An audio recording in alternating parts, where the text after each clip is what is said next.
इस वक्त बड़ी खुशी मना रहे हैं कि सत्ता का बुलडोजर अजमेर तक जाएगा। बलिया भी कह रहा है उस गलतफहमी में मत रहो, अब तो सही जगह हाथ डाल दिए हो।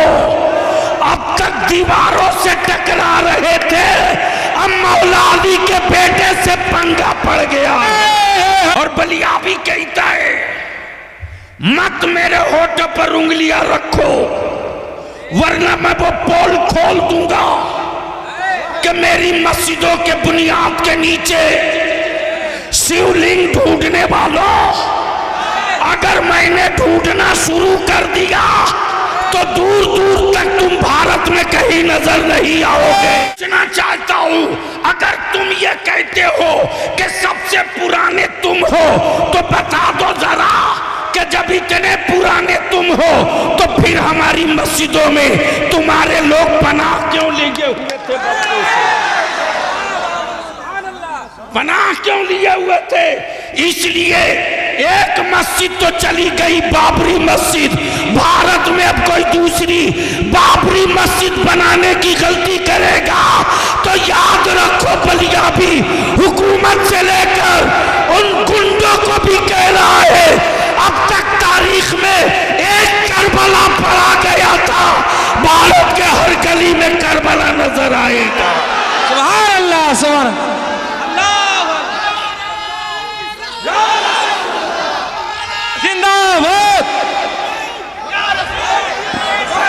लब्बाइक या रसूल अल्लाह।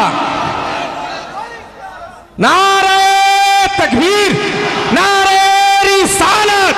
अरे मेरे ख्वाजा का हिंदुस्तान, मेरे ख्वाजा का हिंदुस्तान। अरे हिंदुस्तान का सुन्नी मुसलमान, अरे हिंदुस्तान का सुन्नी मुसलमान। हुजूर गाज़ी मिल्लत, हुजूर गाज़ी मिल्लत बलियावी साहब। नारे तकबीर, नारे रिसालत। बरसों बाद आज तेरी औलादों की औकात हुई जब तेरे बाप न ख्वाजा से हाथ मिला सके। याद दिला दूं, छठी का दूध याद आ जाएगा।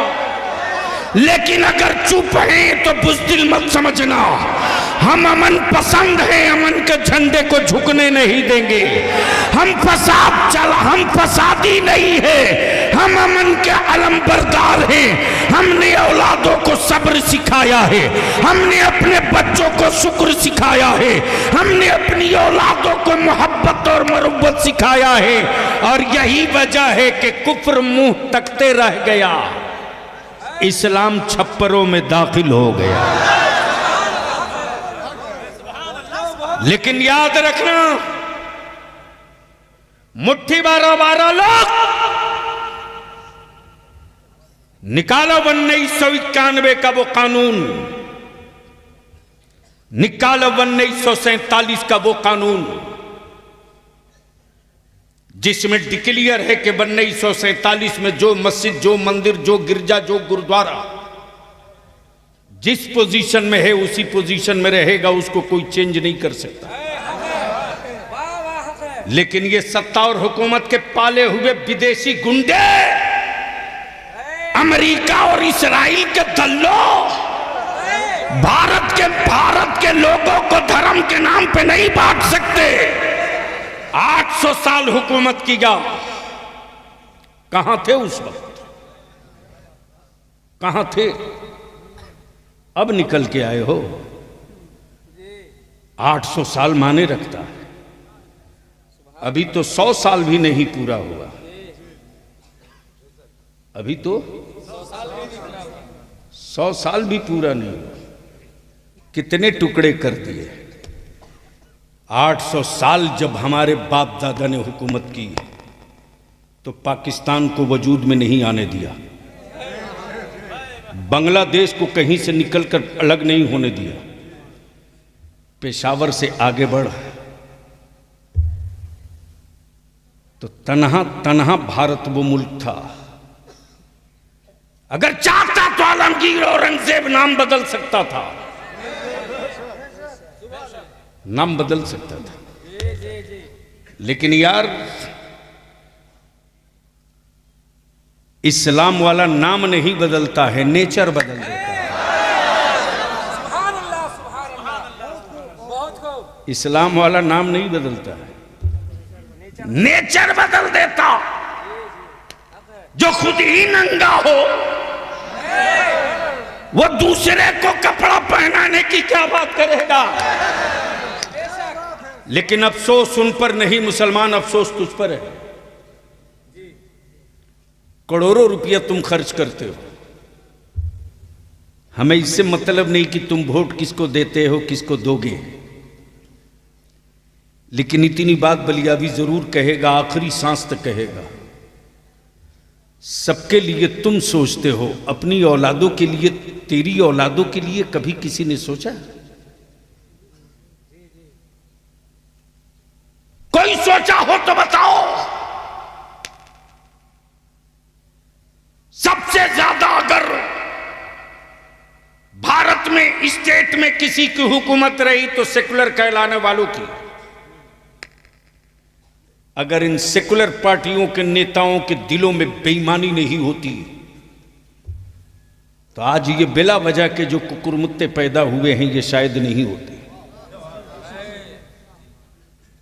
लेकिन इनको इत्मीनान से पाला गया ताकि मुसलमानों को डरा के रखा जाए। और बलिया भी कहता है, किस झाड़ी में पड़े हो, एक अल्लाह से डरने वाली कौम दुनिया में किसी और से नहीं डरती है। और डरेगा वो जिसे ना जाने क्या क्या बनने का डर हो। हमें कोई डर नहीं है, इसलिए कि हम अब्दुल्ला हैं, अब्दुल्ला ही रहेंगे। डर उसको है, डर उसको है जिसके यहां कोई महशर नहीं है। हमारे यहां महशर भी है, शफाअत भी मुस्तफा की है। हाय हाय हाय, वारे मेरे आला हजरत, वारे मेरे आला हजरत। और याद रखना मुसलमानों, हजरत तो रोज पैदा होते हैं, आला हजरत कभी कभी पैदा होता है। वाह वाह वाह, तवज्जो चाहो। आला हजरत। अब यहां रुक कर एक बात अर्ज कर दूं, इजाजत हो तो सुनेंगे? तो धीरे से बोल दो सुभान अल्लाह। तवज्जो चाहो। हजरत हजरी साहब तकरीर कर रहे थे, इसी बीच में एक साहब खड़े हो गए। खड़े हुए तो बीच में खड़े थे, मैं समझ नहीं पा रहा था कि ये किधर वाले हैं। मुसलमानों में भी कई तरह के लोग हैं, नाम मुसलमान है, रियल ये है कि वो हैं नहीं।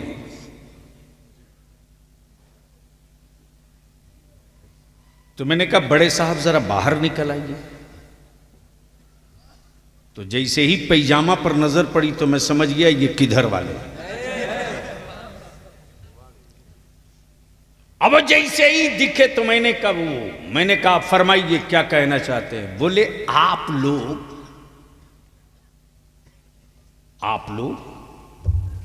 सिर्फ एक ही रसूल की बात करते हैं। नबी तो बहुत थे, रसूल बहुत थे, किताबी बहुत थे, सहीफे बहुत थे, लेकिन महफिल कोई भी हो, बात एक ही नबी की। मैंने कहा बात तो बिल्कुल पते की है।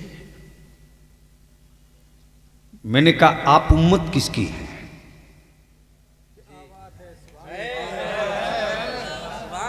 जोर से बोल दो, तवज्जो चाहो। बोले मोहम्मदुर रसूलुल्लाह की। मैंने कहा तो अब तो नारा तुझको लगा ही देना चाहिए, मैं उसी नबी की बात कर रहा हूं। वाह वाह वाह, सुभान अल्लाह। अंदर का खोट और अंदर का पाप बाहर आ गया। बोला कि फातिहे की महफिल आपके यहां होती है। मैंने कहा आपके यहां नहीं होती। तो कोई जवाब ही नहीं दे रहा। मैंने कहा मेरे यहां एक फातिहा नहीं है, रोज फातिहा है। अमन नमाज बगैर फातिहे की नहीं है। जोर से, ओए जोर से सुभान अल्लाह। सूरे फातिहा पढ़ना ही पड़ेगा। जैसे ही मैंने कहा कि प्रॉब्लम बताइए बड़े साहब, दिक्कत क्या है एक ही नबी से। हमारा अकीदा और ईमान यही है कि वो अव्वल भी है आखिर भी है। तवज्जो चाहो, वो बकिया जितने हैं सब बीच के, वो अव्वल भी है आखिर भी है, वो इब्तिदा भी है, वो इंतहा भी है। तवज्जो चाहूंगा अहले लिए। बोला नहीं बात तो ठीक है, लेकिन महीना मुहर्रम का हो तो उसी नबी की बात, जमादिल अव्वल हो तो उसी नबी की बात, हज हो तो उसी नबी की बात। मेरे कहने का मतलब यह है कि एक ही नबी की बात बार बार क्यों? आप लोगों का मन नहीं उकताता है? बंगला में क्या बोलते हो उसको?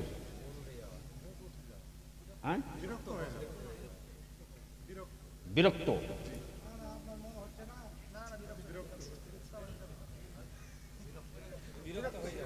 यानी आज भी हमारा देश जब इटली के लिए हाई कोर्ट में केस लड़ सकता है, नहीं मालूम है तो सुन लीजिए आप लोग। रसगुल्ला का मुकदमा कोर्ट पहुंचा हुआ है। बंगाल वाला बोलता है रसगुल्ला हमारा है, तो उड़ीसा वाला बोलता है नहीं बाबा ये हमारा है। अब सोच सकते हैं तो बिहार वाला क्यों पीछे रहे? वो भी बोल दिया लिट्टी पर भी लड़ाई होगी।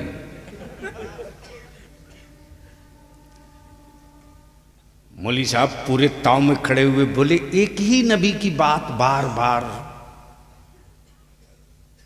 मेराज की रात हो तो उसी नबी की बात, रमजान का महीना हो तो उसी नबी की बात, तीजा 40वां हो तो उसी नबी की बात, जुमा की तकरीर हो तो उसी नबी की बात। बार बार एक ही नबी की बात करते हैं, मन नहीं घबराता है? मैंने कहा बड़े साहब आपकी उम्र कितनी हो गई? तो बड़े मियाँ बोल पड़े मेरे क्वेश्चन से मेरी उम्र का क्या रिश्ता है? मैंने कहा जवाब इसी के अंदर है, इसलिए कि पल्ला आपको उससे पड़ गया है जो खांटी खांटी खूंटा ठोक कादरी है। समझो चाहूं बड़े मियाँ आपका एज कितना हुआ? बोले 60 साल। कितना? 60 ईयर्स। मैंने कहा एक बात बताओ बड़े साहब, पानी पीते हो?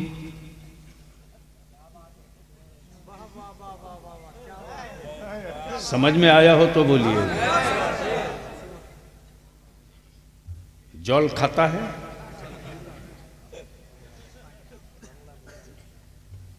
भला साहब कैसी बात करता है? अगर पानी नहीं पिएगा तो पानी चढ़ाना पड़ेगा। मैंने कहा कभी चढ़ाना भी पड़ता है, कभी पानी उतारना भी पड़ता है। आज चढ़ेगा नहीं, आज उतरेगा। आज चढ़ेगा नहीं, तवज्जो चाहूं, उलमा समझ गए, आज चढ़ेगा नहीं। कितने दिनों से पी रहा हो बड़े साहब? बोले अरे साहब मत पूछो, जब से मां का दूध पी रहा हूं तब से पानी पी रहा हूं। मैंने कहा भात खाते हो कि नहीं? बोला कमाल है, भात छोड़ देगा तो कब्रिस्तान जाना पड़ेगा। मैंने कहा कब से खा रहे हो? बोला जब से खाना शुरू किया तब से खा रहा। पकड़ लिया गर्दन और टिटुआ। मैंने कहा हरामखोर, 60 साल से पानी पी रहा, वही एक ही पानी।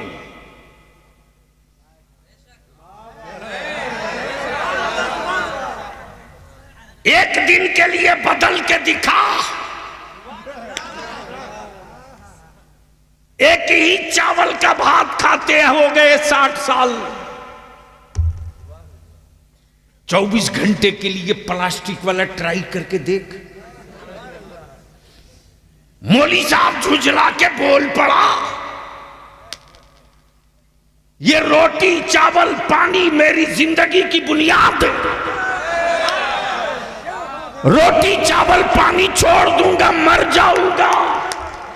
मैंने कहा तुझ में अहमद रजा वालों में यही फर्क है, तू रोटी पानी छोड़ दे तो तू मर जाए, हम मदीने वाले मुस्तफा का जिक्र छोड़ दे तो हम मर जाए। नारे तकबीर, नारे रिसालत, मसला के आला हजरत, मसला के आला हजरत, उलमाए अहले सुन्नत, हुजूर गाज़ी मिल्लत, जश्न दस्तार बंदी, नारे तकबीर, नारे रिसालत, कमलावारी, नारे तकबीर। अल्लाहुम्मा सल्ली अला सय्यदिना मौलाना मुहम्मदिन बारिक वसल्लिम, सल्लु अलैहि सलातुम व सलाम अलैका या रसूल अल्लाह। बस यहीं रुक जाओ, यहीं रुक जाओ।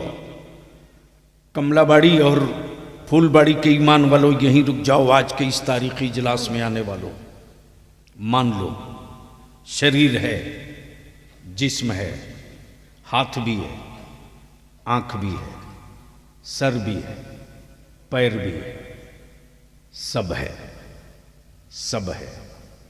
रूह नहीं है, रूह नहीं है। हाथ उठेगा, बोल बोल बोल बोल, जबान बोलेगी, आंख देखेगी, पैर चलेगा, दिमाग सोचेगा, दिल धड़केगा, नसें हरकत में होगी। क्यों?